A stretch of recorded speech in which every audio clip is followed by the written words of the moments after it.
ನಮಸ್ತೆ ಎಲ್ಲರೂ ಹೇಗಿದ್ದೀರಾ? ನಾನು ಕೂಡ ಚೆನ್ನಾಗಿದ್ದೀನಿ. ಇವತ್ತು ಒಂದು ರವೆ ಉಂಡೆ ರೆಸಿಪಿ ಮಾಡೋದು ಹೇಗೆ ಅನ್ನೋದನ್ನು ನಾನು ಈಸಿಯಾಗಿ ತೋರಿಸ್ಕೊಡ್ತಾ ಇದ್ದೀನಿ. ಎಲ್ಲರೂ ಮಾಡ್ತಾರೆ, ಆದರೆ ನಾನು ಹೇಗೆ ಮಾಡಿದೆ ಅಂತ ನನ್ನ ವಿಡಿಯೋದಲ್ಲಿ ನೀವೆಲ್ಲ ನೋಡ್ಕೊಂಬನ್ನಿ. ಹಾಗೆ ಈ ವಿಡಿಯೋ ಇಷ್ಟ ಆದರೆ ಈ ವಿಡಿಯೋಗೆ ಲೈಕ್ ಕೊಟ್ಟು, ಹಾಗೆ ಯಾರೆಲ್ಲ ಸಬ್ಸ್ಕ್ರೈಬ್ ಆಗಿಲ್ಲ ಸಬ್ಸ್ಕ್ರೈಬ್ ಮಾಡಿಕೊಂಡು, ಹಾಗೆ ಈ ವಿಡಿಯೋನ ಪೂರ್ತಿಯಾಗಿ ನೋಡಿ, ಹಾಗೆ ನಿಮ್ಮ ಅನಿಸಿಕೆಗಳನ್ನು ಕಮೆಂಟ್ ಮಾಡೋದನ್ನು ಮರಿಬೇಡಿ. ಬನ್ನಿ ವಿಡಿಯೋನ ಶುರು ಮಾಡೋಣ. ಮೊದಲಿಗೆ ರವೆ ಉಂಡೆ ಮಾಡೋದಕ್ಕೆ ಇಷ್ಟೆಲ್ಲ ಐಟಮ್ ಬೇಕಾಗುತ್ತೆ. ಅಂದರೆ 1 ಬೌಲು ರವೆ ತೊಗೊಂಡಿದ್ದೀನಿ, 3/4 ಬೌಲು ಸಕ್ಕರೆ ತೊಗೊಂಡಿದ್ದೀನಿ, ಹಾಗೆ 1/4 ಕಪ್ಪು ತುಪ್ಪ, ಹಾಗೆ ಅರ್ಧ ಬಟ್ಲು ಕೊಬ್ಬರಿ ತುರಿ, ಹಾಗೆ 1/4 ಬಟ್ಲು ಹಾಲು, ಹಾಗೆ ದ್ರಾಕ್ಷಿ ಗೋಡಂಬಿ ಸ್ವಲ್ಪ, ಹಾಗೆ ಏಲಕ್ಕಿ ಪುಡಿ ತೊಗೊಂಡಿದ್ದೀನಿ. ಫಸ್ಟು ಸ್ಟವ್ ಹಚ್ಕೊಂಡು ಅದರ ಮೇಲೆ ದಪ್ಪ ತಳದ ಒಂದು ಬಾಣಲಿ ಇಡಬೇಕಾಗುತ್ತೆ. ಬಾಣಲಿ ಸ್ವಲ್ಪ ಬಿಸಿ ಆದಮೇಲೆ ಅದಕ್ಕೆ 1/4 ಕಪ್ಪು ತುಪ್ಪ ಹಾಕಬೇಕು. ಅಂದರೆ 200 ಗ್ರಾಮ್ ಆದರೂ ಬೇಕಾಗುತ್ತೆ. ಸ್ವಲ್ಪ ತುಪ್ಪ ಬಿಸಿ ಆದಮೇಲಿಂದ ಅದಕ್ಕೆ ದ್ರಾಕ್ಷಿ ಗೋಡಂಬಿನ ಹಾಕೋತಾ ಇದ್ದೀನಿ. ನೀವು ದ್ರಾಕ್ಷಿ ಗೋಡಂಬಿ ಜೊತೆಗೆ ಬಾದಾಮಿ ಪಿಸ್ತಾ ಎಲ್ಲ ಸೇರಿಸ್ಬೋದು. ಈಗ ಇದನ್ನು ಸ್ವಲ್ಪ ನಾವು ಫ್ರೈ ಮಾಡ್ಕೊಬೇಕಾಗಿದೆ.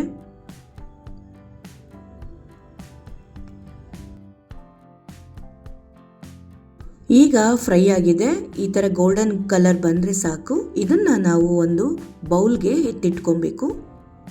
ಈಗ ದ್ರಾಕ್ಷಿ ಗೋಡಂಬಿನೆಲ್ಲ ಎತ್ತಿಟ್ಕೊಂಡು ಅದೇ ಒಂದು ತುಪ್ಪಕ್ಕೆ 1 ಬೌಲು ಬಾಂಬೆ ರವೆ ಅಥವಾ ಉಪ್ಪಿಟ್ಟೆಲ್ಲ ಮಾಡ್ತೀವಲ್ಲ, ಮೀಡಿಯಮ್ ಸೈಜ್ ರವೆನ ಅದಕ್ಕೆ ಹಾಕ್ಕೋತಾ ಇದ್ದೀನಿ. ಈಗ ಇದನ್ನು ಉರಿಬೇಕು. ಫ್ಲೇಮು ಕಮ್ಮಿ ಇರಲಿ.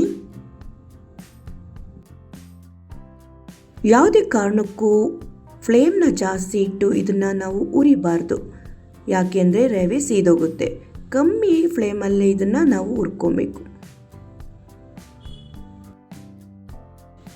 ನೋಡಿ, ಈ ಥರ ಕಲರ್ ಎಲ್ಲ ಚೇಂಜ್ ಆಗಿರಬೇಕು, ಮತ್ತು ಅದು ಅಂಟ್ಕೊಳ್ದಲ್ಲೇ ಬಿಡಿಬಿಡಿಯಾಗಿ ಇರಬೇಕು.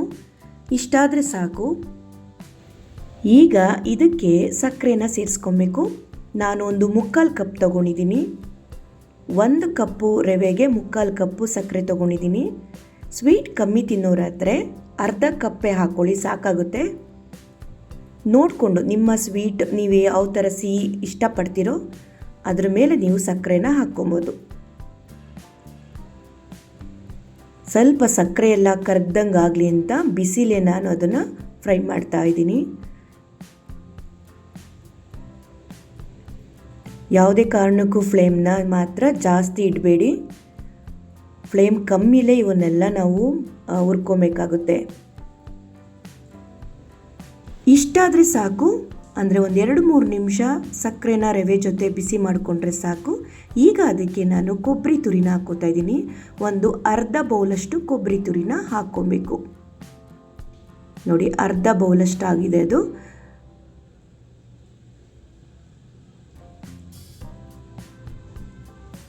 ಈಗ ಮತ್ತೆ ಎಲ್ಲವನ್ನು ಮಿಕ್ಸ್ ಮಾಡ್ತಾ ಇದ್ದೀನಿ. ಇದೆಲ್ಲ ಸ್ವಲ್ಪ ನಾವು ಬಿಸಿ ಮಾಡೋದ್ರಿಂದ ನಾವು ಎಷ್ಟು ದಿನ ಬೇಕಾದರೂ ಇದನ್ನು ನಾವು ಇಡ್ಬೋದು.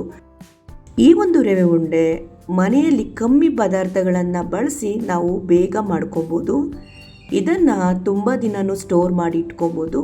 ಹಾಗೆ ಯಾವುದೇ ಹಬ್ಬ ಬಂದರೂ ಸಹ ಇದನ್ನು ನಾವು ಮಾಡ್ಕೊಬೋದು. ಅದರಲ್ಲೂ ವರಮಹಾಲಕ್ಷ್ಮಿ ಹಬ್ಬಕ್ಕೆ ಇದು ಒಂದು ತಿಂಡಿಯಾಗಿ ದೇವರ ನೈವೇದ್ಯಕ್ಕೆ ದೇವರ ಮುಂದೆ ಇಟ್ಟೇ ಇಡ್ತಾರೆ. 2-3 ನಿಮಿಷ ಹುರ್ಕೊಂಡ್ರೆ ಕೊಬ್ಬರಿ ತುರಿನೂ ಬಿಸಿಯಾಗಿರುತ್ತೆ. ಇಷ್ಟಾದರೆ ಸಾಕು. ಈಗ ಅದಕ್ಕೆ ನಾನು ಏಲಕ್ಕಿ ಪುಡಿನ ಸೇರಿಸ್ತಾ ಇದ್ದೀನಿ.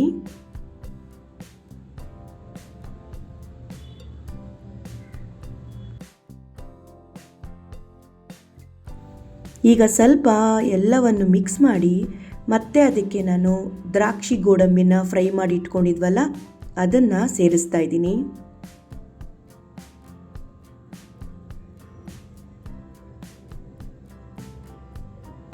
ಒಂದು 2 ನಿಮಿಷ ಇವನ್ನೆಲ್ಲ ಮಿಕ್ಸ್ ಮಾಡ್ಕೊಂಡ್ಮೇಲೆ ಗ್ಯಾಸ್ ಸ್ಟವ್ನ ಆಫ್ ಮಾಡಿ ಮತ್ತೆ ಇದನ್ನು ಬಾಣಲಿನ ನಾನು ಕೆಳಗಡೆ ಇಳಿಸ್ಕೋತಾ ಇದ್ದೀನಿ. ಈಗ ನೋಡಿ, ಕೆಳಗಡೆ ಇಳಿಸ್ಕೊಂಡೆ. ಈಗ ಇದಕ್ಕೆ ನಾವು ಹಾಲನ್ನು ಸೇರಿಸ್ಬೇಕು. ಹಾಲು ಕಾಯಿಸಿ ಆರಿಸಿದಂಥ ಹಾಲಾಗಿರಬೇಕು. ಹಸಿ ಹಾಲನ್ನು ಹಾಕಬಾರ್ದು. ಉಗುರು ಬೆಚ್ಚಗಿನ ಹಾಲನ್ನು ಇದಕ್ಕೆ ಸೇರಿಸ್ಬೇಕು. ಒಂದು 1/4 ಕಪ್ಪಷ್ಟು ಹಾಲನ್ನು ತಗೊಂಡು ಸ್ವಲ್ಪ ಸ್ವಲ್ಪನೇ ಸೇರಿಸ್ತಾ ಹೋಗಬೇಕು. ಎಲ್ಲ ಹಾಲನ್ನು ಒಟ್ಟಿಗೆ ಸೇರಿಸಬಾರ್ದು, ಸ್ವಲ್ಪ ಸ್ವಲ್ಪನೇ ನೋಡಿಕೊಂಡು ಅದನ್ನು ಸೇರಿಸಬೇಕು. ಈ ಥರ ಎಲ್ಲ ಚೆನ್ನಾಗಿ ಮಿಕ್ಸ್ ಮಾಡಿಕೊಂಡು ನಂತರ ಅದನ್ನು ಒಂದು ಸತಿ ಚೆಕ್ ಮಾಡ್ಕೊಬೇಕು. ಉಂಡೆ ಆಗುತ್ತಾ ಇಲ್ವಾ ಅಂತ ನೋಡಿಕೊಂಡು ಅದು ಉಂಡೆ ಕಟ್ಟೋ ಅದಕ್ಕೆ ಬಂದರೆ ಸಾಕು, ಮತ್ತು ಹಾಲು ಬೇಡ. ಈಗ ಒಂದು ಸಲ ಚೆಕ್ ಮಾಡ್ಕೊಳ್ಳೋಣ. ಕೈಗೆ ಸ್ವಲ್ಪ ತುಪ್ಪ ಸವರ್ಕೊಂಡು ಉಂಡೆ ಕಟ್ಟೋಕ್ಕಾಗುತ್ತೋ ಇಲ್ವೋ ಅನ್ನೋದನ್ನು ನೋಡ್ಕೊಬೇಕು. ಆಗುತ್ತೆ, ಈ ಥರ ಆದರೆ ಸಾಕು. ನೋಡಿ, ನಿಮಗೆ ಯಾವ ಒಂದು ಸೈಜಿಗೆ ಬೇಕೋ ಆ ಸೈಜಿಗೆ ನೀವು ಉಂಡೆನ ಕಟ್ಕೊಬೋದು. ನಾನು ಮೀಡಿಯಮ್ಮಾಗೆ ಕಟ್ತಾ ಇದ್ದೀನಿ. ನೋಡಿ, ಕರೆಕ್ಟಾಗಿ ಬಂದಿದೆ, ಪರ್ಫೆಕ್ಟಾಗಿ ಆಗಿದೆ ನೋಡಿ ಉಂಡೆ.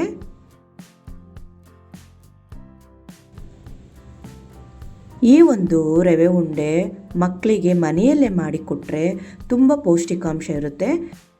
ಅವಾಗವಾಗ ರವೆನ ಬಳಸಬೇಕು. ರವೆ ಉಂಡೆ ಅಂತಲೇ ಅಲ್ಲ, ಬೇರೆ ಬೇರೆ ರವೆಯಲ್ಲಿ ಬೇರೆ ಬೇರೆ ಪದಾರ್ಥಗಳನ್ನ ಮಾಡಿ ಮಕ್ಕಳಿಗೆ ತಿನ್ನಿಸ್ತಾ ಇರಬೇಕು.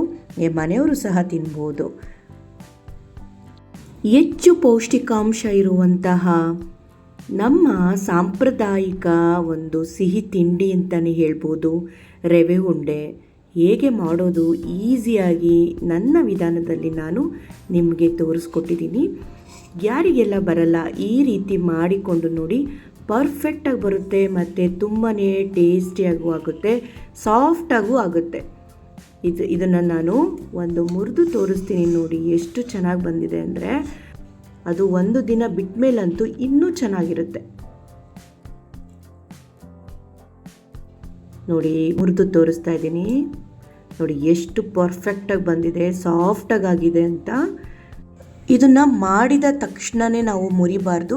ಆದರೂ ನಾನು ಒಂದು 1/4 ಗಂಟೆ ಆದಮೇಲೆ ಮುರಿದೆ, ಪರ್ಫೆಕ್ಟಾಗಿ ಸಾಫ್ಟಾಗಿ ಆಗಿತ್ತು. ಇದು ಸ್ವಲ್ಪ ಆರಬೇಕು. ಈಗ ನೋಡಿ, ಇದು 6 ಅವರ್ ಬಿಟ್ಟ ಮೇಲೆ ನಿಮಗೆ ತೋರಿಸ್ತಾ ಇರೋದು. ಈಗ ಇದನ್ನು ಮುರಿದು ತೋರಿಸ್ತೀನಿ ನೋಡಿ.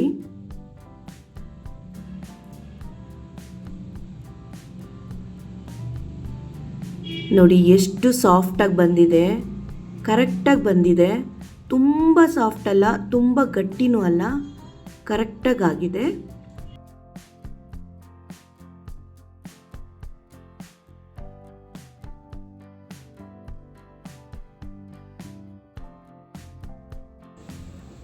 ನೋಡಿದ್ರಲ್ಲ ಎಷ್ಟು ಈಸಿಯಾಗಿ ನಾವು ಮನೆಯಲ್ಲಿ ರವೆ ಉಂಡೆನ ಮಾಡ್ಬೋದು ಅಂತ. ಇದನ್ನು ನಾನು ನನ್ನ ವಿಧಾನದಲ್ಲಿ ತೋರಿಸ್ಕೊಟ್ಟಿದ್ದೀನಿ.